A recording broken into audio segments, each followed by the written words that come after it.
So yesterday I was on here talking about the recent censorship of Donald Trump by Twitter.com, and I brought up the fact, I put it out there that the technical solution to this problem of censorship on the part of these private corporations that now control the way that everybody communicates on the internet. The solution is already out there in the form of federated software. There are basically these open source software projects that exist they're clones of like every social media network that you can think of.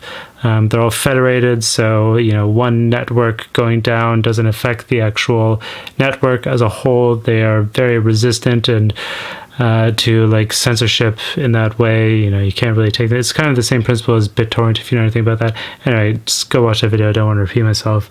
But in that video, I suggested that federated software is but one potential solution to the problem of the mods banning everybody, media censorship. And the other solution that I think is more appropriately socialist is nationalization of these tech platforms and all these companies. When we talk about nationalizing Amazon, for an example, which is Amazon Web Services is a subsidiary of Amazon. AWS shut down Parler. They control like a humongous portion of the internet. So they are in the conversation, but the idea of nationalizing Amazon is a much bigger conversation than just nationalizing some media company or platform like YouTube or Twitter or whatever. Anyway, the point here is that I think that nationalization of these companies is a much more socialist solution, because federation is absent like a more holistic plan for dealing with society as a whole is just libertarianism. It's like taking one institution, eradicating all hierarchies, but then allowing it to remain in the same kind of market capitalist context that it previously existed in. That is how neoliberalism takes advantage of like genuine kind of anarchistic organizational or managerial innovations. It's done this for its entire history. Like, this is why anarchism is a crock of shit, if you ask me. But basically my critique of federated software as the solution to the problem of media censorship is that it's too optimistic. Like it doesn't go far enough to actually accounting for how these institutions, like a media institution, a tech company, figures into the social context as a whole. And I think that the more appropriately socialist solution to this problem is to nationalize these companies, because it takes into account the fact that where we are in history, we are not at the place where we can really leave it up to the benevolence of people, individuals, individual users, or like people who would take control of like a decentralized, non-hierarchical structure that has no power structure built into it.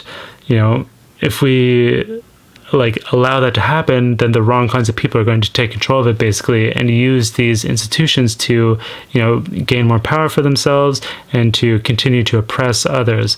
So I don't think that federated software is the right solution. I think that nationalizing is the more appropriate solution, and I think it fits in with the general kind of programmatic kind of theory of socialism as like a stage on the way to communism. I think that under communism, then communism basically is pretty similar to anarchism as far as I can see.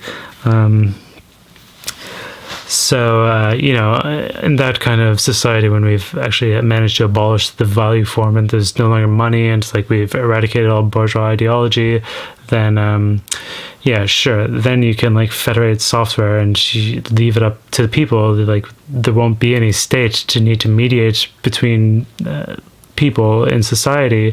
So, like at that point, it would all be fine and dandy, and there'd be no oppression, there'd be no need for people to exploit others, whatever. But until we get to that point, then I think that you need like some kind of state intervention. You need some kind of body, some kind of apparatus that can regulate and maintain control over institutions in the name of the people, at least ostensibly. I think that we don't live under socialism. We don't have a socialist state, but I think that even like a liberal bourgeois state controlling the tech companies is preferable to them just being allowed to continually run amok.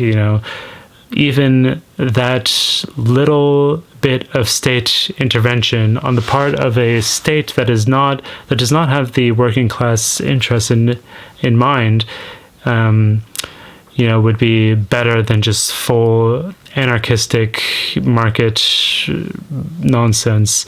So anyway, I think that that is all that I really want to say in this video. I mean, somebody brought up the point of how are you going to, use like nationalizing a platform to overcome the problem of a tech company censoring a national leader. And I think that the response to that is that, we don't live under an ideal state. We live in a capitalist society. So, the state isn't really something that I trust. The state as it is not something that I trust, and it's not something that any of us should trust.